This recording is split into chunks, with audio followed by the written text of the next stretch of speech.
Hey, what's going on guys? Today I'm going to be showing you how to Smurf on Kindred. I played this game in a gold 1 plat 4 lobby, so a decent elo. I would say plat is like mid elo, I guess. This game I decided to take this setup. I took Conqueror, Triump, Alacrity, Coup, and then secondaries were Sudden Impact and Ravenous Hunter. Now as you can see, this game I was very lucky. Level 1 I was able to get first blood onto the pike because they were trying to invade and get a ward on it. And with that gold, I ended up buying a longsword, I believe. Yeah, I bought a longsword. Let's run back over to my red buff. I'm starting red this game. Usually on Kindred, if a fight doesn't happen level 1, you're going to want to start W. But this game, I decided to start Q so I could kill that pike because your Q actually gives you attack speed. As you can see here, pike came around to try and steal my red buff, so I decided to not risk it and I just smited it instead. Then after that, I made sure not to use Q while finishing my red buff, so I could hop over this wall here and go and invade the Needle E.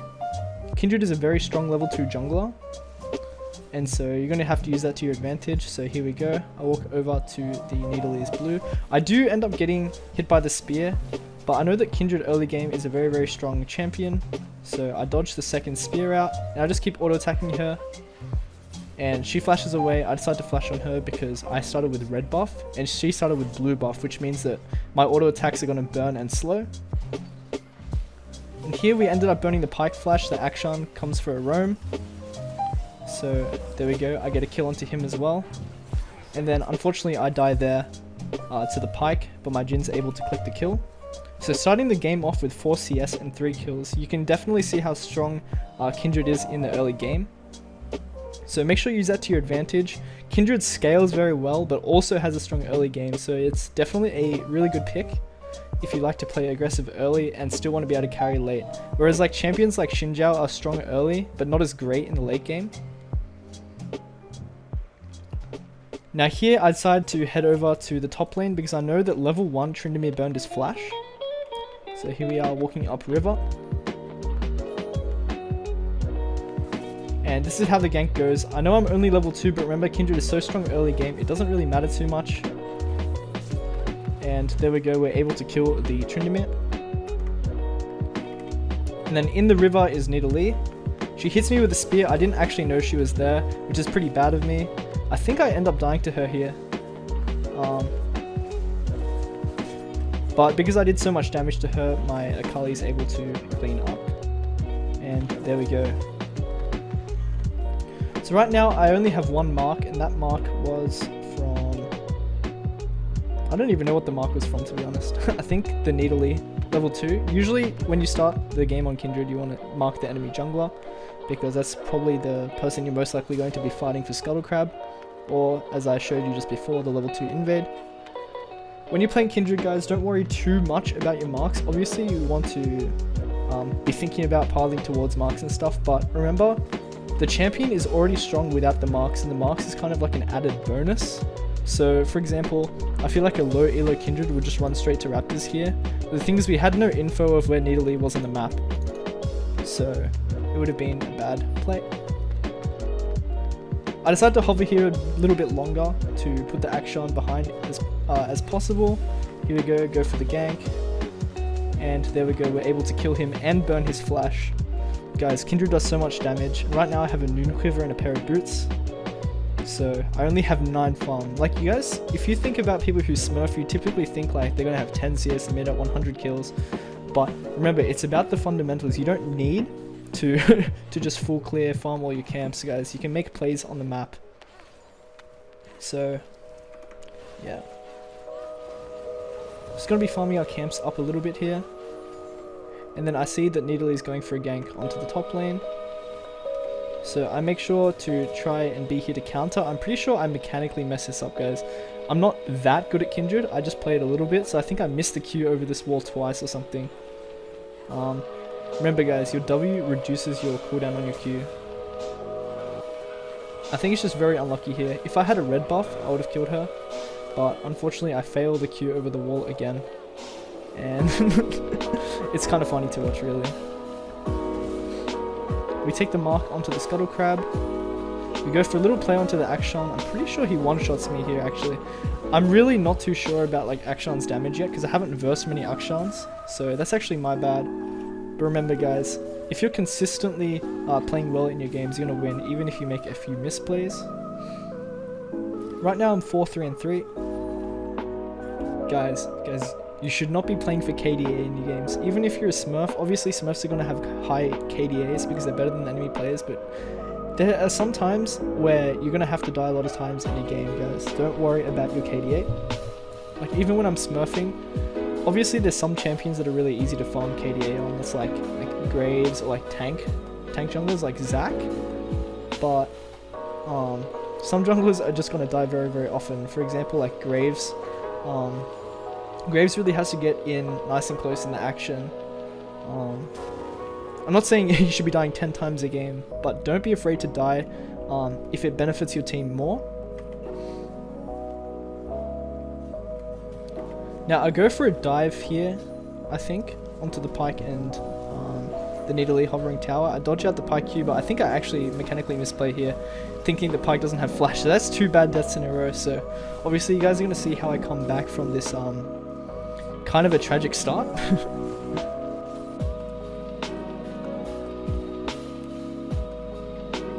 Now when I respawn, instead of going to farm Krugs and Raptors like a probably lower elo jungler would do, I look immediately here to run back for a play onto the bot side, thinking that a fight's going to be breaking out. So here we go. Get the kill onto the Vayne, very, very big. And I did try and mark the Vayne as I was piling towards the lane. When you're piling towards a lane to gank and you want to mark them, try and mark them as late as possible because, for example, if you're going to gank bot lane and you mark the enemy ADC, it's kind of obvious that you're going to be making a play there. So you want to like mark them when there's no opportunity for them to react. And obviously I did it a bit too late there, but I think you guys understand what I'm trying to talk about. Now Nidalee made a play on the top side of the map and killed my top laner, so that means that when the enemy jungler makes a play on one side of the map, you always want to be making a play on the other side. So that's exactly what I do here, knowing Nidalee's top. She can't counter me on this dragon, so there we go, I get it for free.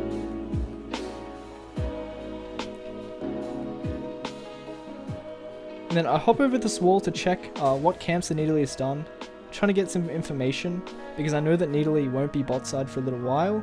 So just the information that I can get there is crucial. And I think I got pretty lucky here. The enemy Gromp ended up getting marked, so I decided to take that. And there we go. Now I have 4 marks, guys. Kindred is super duper strong at 4 marks. Gives you bonus attack range.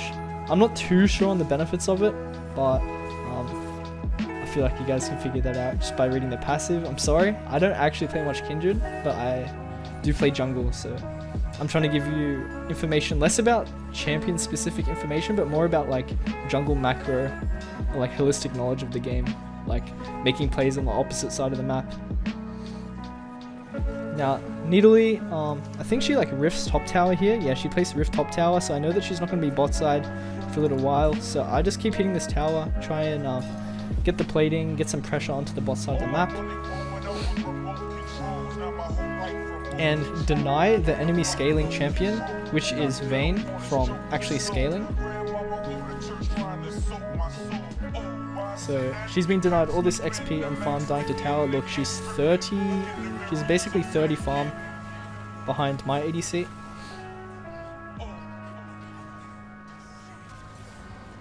And there we go, dive onto the Vayne, dying at her tier 2 tower. We're able to take this tower. I go for an invade, and well, you saw what happened there, guys.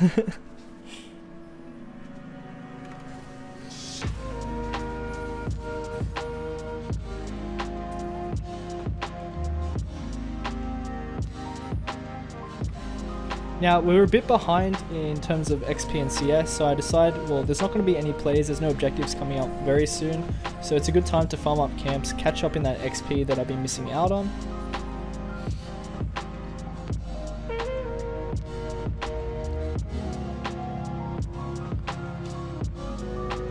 Now, I see Vayne over here farming all by herself in the bot lane, and I know that she's quite weak at the moment. So I decided to mark the vein and head on over as the wave is crashing into tower. I did mechanically misplay a bit, but at this point I do have my Galeforce and Ninja Tabi, so I know that no matter what, I'm going to win the 1v1 against her. So there we go, I finish her off. I use the Galeforce for a bit more mobility, so it's harder to click on me. And I see the enemy blue buff is marked, so I go and will try and check it out to see if I'm able to take it.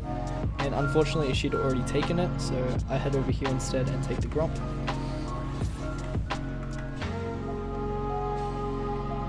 And then now, I feel like, again, a low elo jungle would go over to head over to Red or Raptors, but instead I go for a little fight here, end up killing the Akshan, and I also get another kill onto the Pike. That's very, very good. And I think here I didn't actually expect the Nidalee to do so much damage to me. I try and do as much damage as I can before I die, hoping that maybe my team can clean up, but unfortunately I die.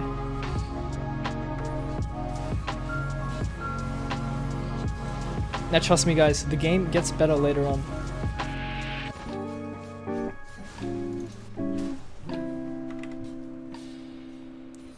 I end up actually hard carrying this game to victory, so make sure you guys stay tuned.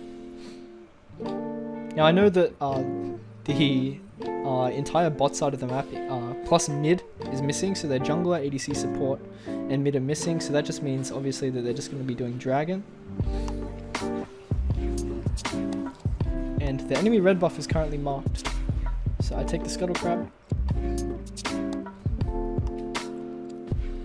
I head over into the jungle and I see that Pike is moving and Triump is moving at the exact same time, so I decided not to take the red buff instead. Now I haven't actually watched this VOD yet. In my opinion, I should have actually moved and taken the red buff first, but it doesn't really matter too much.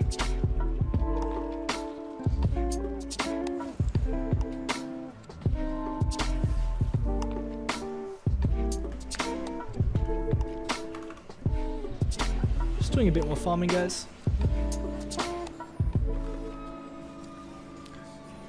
And then I see that their bot lane's mid right now. And guys, whenever you have a champion on your team that has like good CC, for example Blitzcrank or Nautilus or even like an Udyr, for example, you really want to play around them, because if a champion on the enemy team gets CC'd, no matter how fed they are, unless say like Blitzcrank's hooking in a Mumu into like your team, you're probably going to kill them. Now I did misplay here thinking that I had autoed the Triump 2 times. So for example, your E is like an execute. So Kindred E is an execute, so it does more damage the lower HP they are. So what happens is you press E on them and they get slowed, and then after you auto them 3 times, it does like bonus damage based on like their health. So I actually misjudged. There was too much going on my screen at the time, so I thought that I just had to auto the Triump 1 more time, but it turns out I had to auto him 2 more times. That's why I ended up dying there. And I'm pretty sure he had ult anyways, I'm not too sure.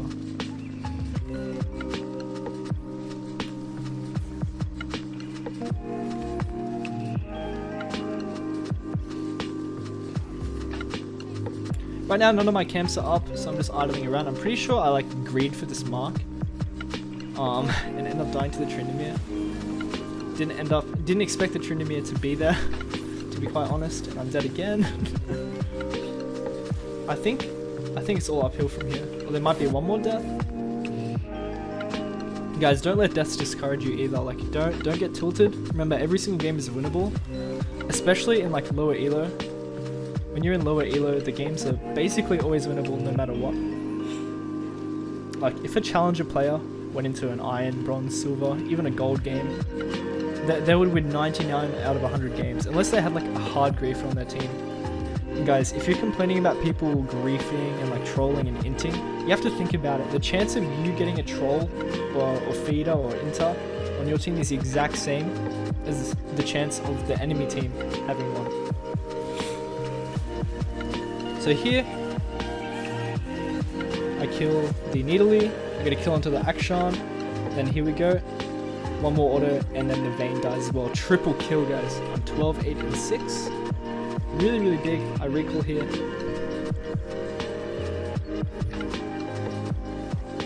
So right now I've got my Galeforce Collector and Ninja Tabai. The reason I went for Ninja Tabai this game is because they had 4 AD champions, and the only way that Nidalee is able to kill me really is if she hits like a max range spear. If she hops on me, I can ult as well, but the AD champions can kind of run me down, so I get like pike hooked, I get ordered by Vayne, Trinimir's on me. Now the third item I decided to go this game was the Mortal Reminder, because Trinimir has a lot of healing in his kit with his Q, Nidalee has a self-heal with her E, Akshan, I don't even know what that champion does, and Vayne does so much damage, and if she goes like Ravenous Hunter, or she ends up buying a Bloodthirster or something like that, she's going to be healing a lot as well. So I decided to take the anti-heal for that very reason.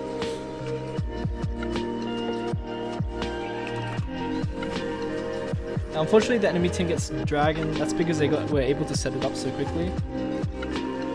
I could talk about that in like a high elo macro sense. In fact, I probably will. When your team kills the entire enemy team, there's a moment where if all the enemy champions respawn at the correct time, they actually have tempo because they've already spent all their gold and they can run straight to an objective.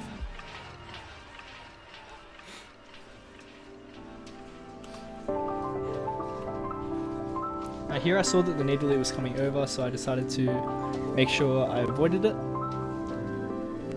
And I wrap back around to join over in this fight over here, I think.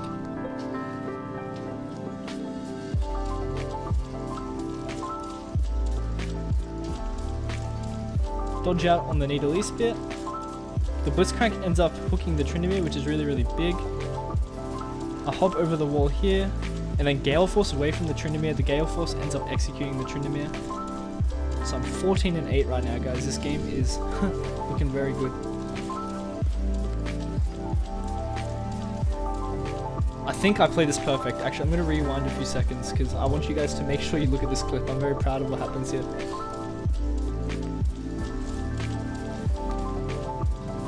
So I kill the Vayne first.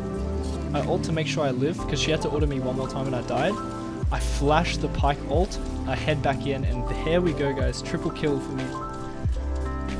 That pike ult would have killed me.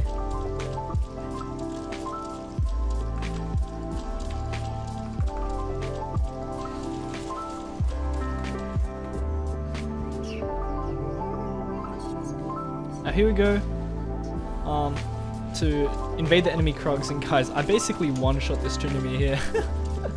It's kind of crazy to think about. And because they placed the Rift Herald top, we just kill it, make sure it doesn't get any charges onto our towers. I decided to recall here. I wasn't really paying too much attention, but because I'm so strong, guys, I have 18 kills and now I have 19 kills, I'm able to just 1v1 the Akshan. And there we go, another kill into the bank. He almost kills me there. I think I was in my shop, so he kind of got the first jump on me. But luckily I was able to react fast enough. So guys, take that as a lesson. Don't open your shop until you know you've recalled. Because one of those times, I guarantee it's happened to you before. You open your shop, you're like looking at the items, what you're going to buy, and you die. I guarantee you've been jumped on by a Kha'Zix or something before. Now here, I think I go for like a little PvE. Try and farm up some more levels before the next objective. Head over here. Guys, because I do so much damage and my character is so mobile, my champion's so mobile, I'm able to just run into the enemy jungle, take camps and head out, even if I'm on vision. So that's a really good benefit of Kindred. She's very good at playing aggressive at all points of the game. But here's the issue with Kindred. If you play from behind, it's going to be much harder. You have to be quite good at like actually jungling in general to get back a lead on Kindred, because if she doesn't have much gold, she doesn't have her 4 mark power spike, she's kind of a mediocre player, mediocre jungler.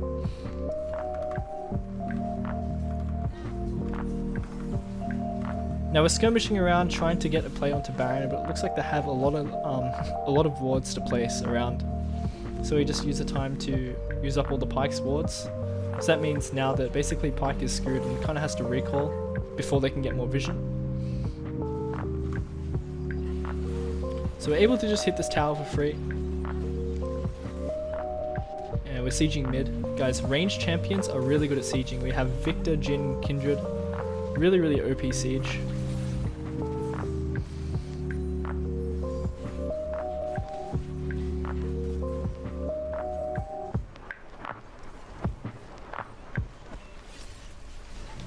Now, I'm gonna be honest, that was a bit of an int from the pike.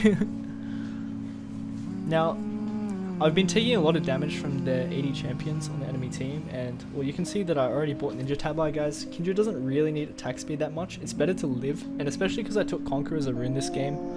I want to stay alive as long as possible so I can get that Conqueror stacked all the way up. So it's really good here that I bought Ninja Tabi, or Seekers, what are they called? Plated steel caps. And I ended up buying a Randuins as well because they have, well, 3 crit champions. They have Vayne, they have Tryndamere, and they have Akshan. It also gives me a bit of armor, which means I'm going to be taking less damage from them in general. So guys, if you guys are ahead, make sure you are buying defensive items, especially if you do enough damage already. And, well guys, I live by like this motto, you can't do damage when you're dead.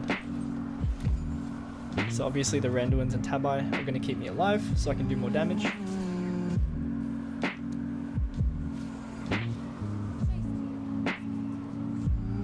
Right now, if you guys take a look, I am the highest level player in the game. I'm pretty sure at least. Let's wait for Nidalee to come back alive before I say anything embarrassing. Just sieging the tower here.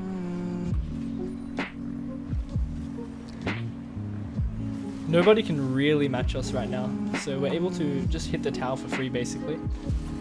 There we go, kill the Tryndamere. Vayne ends up burning her flash as well. Right now I have 22 kills, a 700 gold bounty, and my champion's basically unkillable. So the enemy team is basically running out of choices to get back into this game, even with the objective bounties reintroduced to the game, or not reintroduced but introduced to the game. It's kind of hard for them to get back into the game. It looks like our team's actually 1000 gold behind because obviously their jungler and ADC are so fed. But luckily I'm a bit more fed. We go for a nice little play onto the Akshan, especially late game, guys. Deaths means so much. Like if you're dying late game, it's really bad. So 27 minutes into the game, 1 death can cost you the entire game. So this is the point where you're going to be buying your Guardian Angels, your defensive items. You want to stay alive.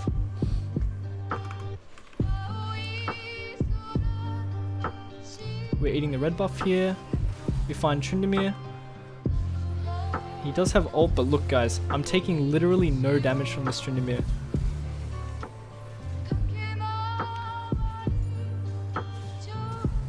There we go. The enemy Vayne actually had a shutdown somehow. So we kill her too. Running over to try and kill the pike. He gets away. But what can the enemy team do? Am I right, guys? What can the enemy team do here? 3 ranged champions plus like a CC bot, literally a robot, guys. It's Blitzcrank. So